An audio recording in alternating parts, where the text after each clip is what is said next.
Hey everybody, welcome back to Brainiac Baseball's 1980 Detroit Lions alternate history. This is our Monday morning quarterback review show. We'll take a quick look back at our Week 9 loss to the New York Giants, and then we'll look ahead to the Chicago Bears. And we'll take a look at our contest entries as well.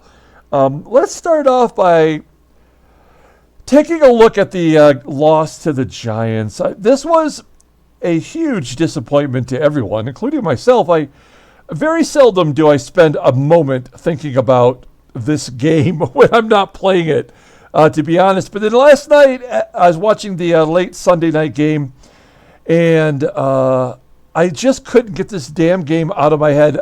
We should have won this game. It should have been a blowout, but we had 7 penalties, which absolutely killed us. A turnover in the worst possible scenario. And then the Giants had a 48-yard touchdown pass, which just absolutely killed us. The score looks closer than it was. We missed a field goal on the first drive. Everything that could have went wrong did go wrong.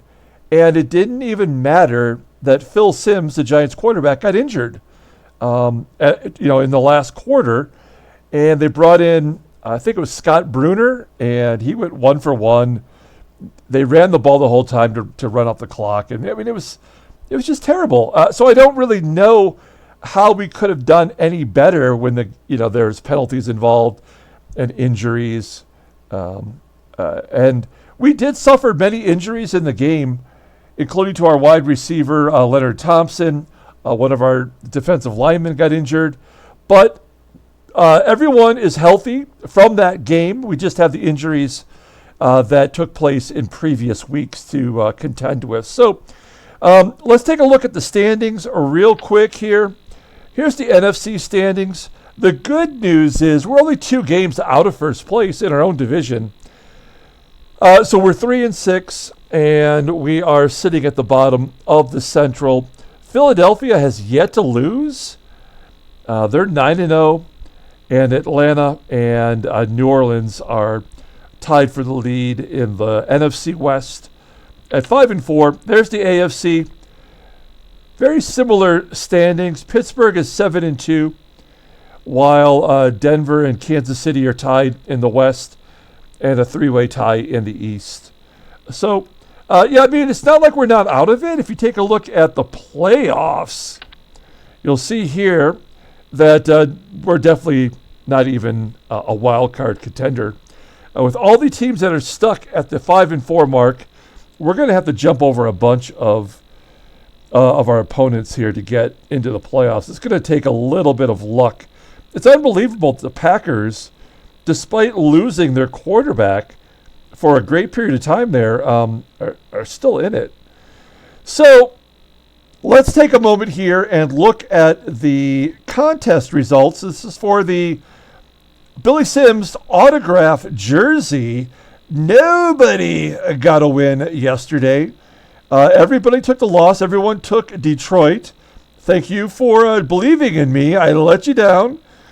John M. took the over, and we actually went under. So good call by Don T. And Sean, we just could not come through with a victory. So we hang a loss on everybody, and everyone remains the same distance apart from each other. So let's take a look at Week 10. Go back to the game here. We are going to play the Bears at Chicago. We lost at home in Week 1. This is when I had no idea what I was doing. So you really can't, you got to throw that out, I think.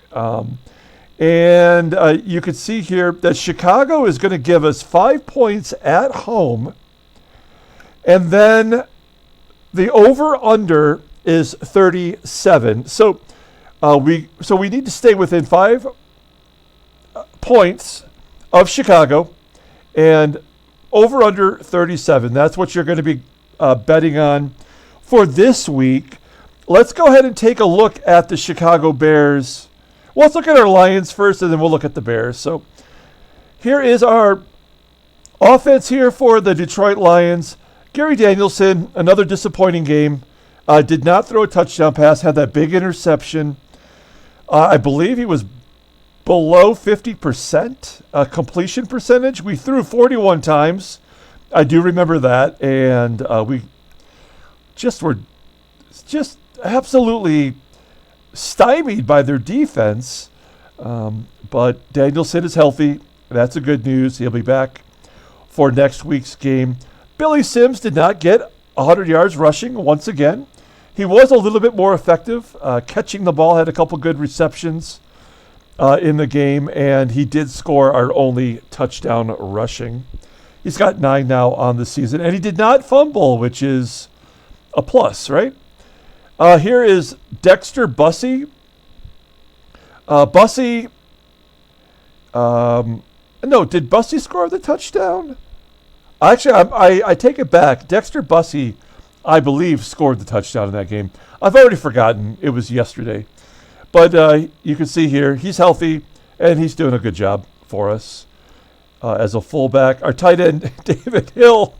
I mean, the only real positive thing that came out of the game yesterday is Ulysses Norris, our second TE2, did get his first reception of the season, despite the one play that we have drawn up for him. He did get checked down too and had a reception for 4 yards. Freddie Scott had 6 receptions yesterday, did have another 100-yard game, I believe, and he's got 1,170 yards. That leads all of football in receptions and yardage. Leonard Thompson, he got injured. I think going to the top of our list for next year in the draft, if we can't get a quarterback better than Danielson, is we got to get ourselves a secondary wide receiver. Leonard Thompson is acceptable, but he does not come through in the clutch, and he's been injured in 2 separate games this year. So we definitely need to replace him. Now, what I did do is I have switched out some of our offensive linemen. We had just a terrible performance from Chris Dietrich, who had 2 or 3 big penalties in yesterday's game. He's got 10 penalties on the year, so he's averaging more than 1 a game. Absolutely horrible on his part. So we're going to bring in Rod Walters to take over his job at guard. Same rating, so we're not losing anything there, potentially, but we're going to give him not the game off, but he won't be starting. Also, we're going to bring in our 3rd center of the season. It's Amos Fowler, who is a better rated player than Wally Pessuit. I'm not sure. He's injured for 2 more games anyway. And Willie Parker, who started the season at center, has just not been good. So we're going to bring in Amos Fowler and give him a shot. All of our offensive line is terrible, and we are going to have to rebuild that whole line from the draft. And we don't really need to spend much time looking at our bench guys. But to note, Mike Freedy did get injured again, so he was not available. And Jesse Thompson and Ray Williams had to step up and make some catches that Jesse Thompson did. He's been a nice surprise despite his low rating. Ray Williams, I think, did catch 1 as well. So Keith Thorney, our tackle, is out, and Wally Pessuit is not available for this game against the Bears either. Let's take a look at the defense. Okay, well, we are going to get Prentice McCray back after the game against the Bears. He'll be back in time for Week 11.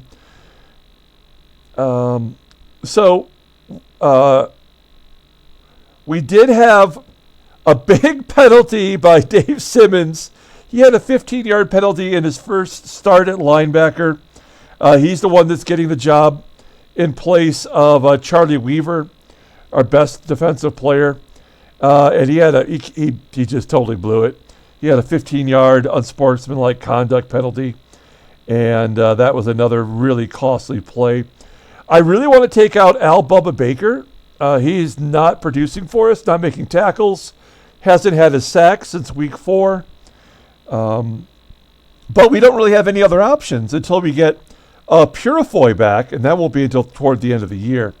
We don't have another defensive tackle to make that work. So Bubba Baker, we're just going to have to go with him. So looking at our special teams, Eddie Murray, he missed that field goal in the first quarter, which would have made it 7-3. And he of course, he shanked it. And now he's 2 for 4 from 30 to 39. He did have 2 other field goals. I mean, he's at 75%. That's pretty darn good for this era and for a rookie. So, and then Skladany only had to punt once yesterday. So not a lot to look at there. So there we go. There is our Detroit Lions. We're still suffering injuries. Not looking so good. Let's take a look at the Chicago Bears. The Bears. Let's go. Come on. Okay, let's take a look at their team. I did preview them last night really quick. They do not have any injuries at all. That's bad news for us. Their quarterback, Vince Evans, in his first full-time starting job here, 22 touchdowns and 6 interceptions. And he was really great against us in week 1. So that is going to be rough. Walter Payton, I mean, top 3 best running back of all time. 837 yards rushing, 5 TDs. He's looking really great. He does have 7 fumbles. That's weird. 28 receptions out of the backfield, 4 receiving touchdowns, in fact. So Peyton's awesome. Willie McClendon, the fullback, represented by his USFL football card. The tight end, Bob Fisher, he's only got 18 receptions. He's a rookie. We don't even have a card for him. Was he their starting? I guess he's been their starting tight end all along. And then they got James Scott, no relation to Freddie, and Ricky Watts. Wow, Ricky Watts has 9 touchdowns receiving. Taking a look there at their offensive line, not great other than Noah Jackson. And then their backups, as you can see here. Even their wide receivers, 3, 4, and 5, the most any reception they have is Brian Bashnagel's got 4. Chris Haynes has 4. So they don't really target anyone other than their main 2 wide receiving options. So maybe part of the reason for their success is they have not suffered any real injuries, which has allowed them to put up some good offensive numbers. Let's take a look at the defense. It's the Chicago Bears defense, so you know they're going to be good. They certainly did shut us down. Terry Schmidt's got 3 interceptions. Dan Hampton leading the team with 3.5 sacks. Jim Osborne has 3. Alan Page has 2.5, so they all get involved. They have a guy named Jerry Muckenstrom. So, they got a couple. Gary Fensick. They have some really good players here. Doug Plank and Bruce Herron both have started a game. So this is a really solid team. The secondary is as good as ours. Their linebacking core is superior to us. Their defensive line is superior to us. So we're going to have trouble scoring against this team. Looking at their special teams, special players for special teams, it's the Bob and Bob show. Bob Thomas. He is their kicker. Only 41% field goal? Holy cow. He's 1 for 6 from 50 yards and 3 for 4 from 40 to 49. He has not made one yet. And he's over 1 from 30 to 39. So not particularly accurate. That's always when the game's on the line, we could benefit from that. The punter, Bob Parsons, he's a rookie. As you can see there, averaging 44 yards per punt. So, there's your Bears. I guess I try to always give a little insight to what I think is going to happen. I'm pretty sure we're going to lose this game, which is going to suck because we are playing in Chicago, and then we've got a short week playing on Thanksgiving against the Cowboys. So I don't know if we're going to go over because of the way we played last week.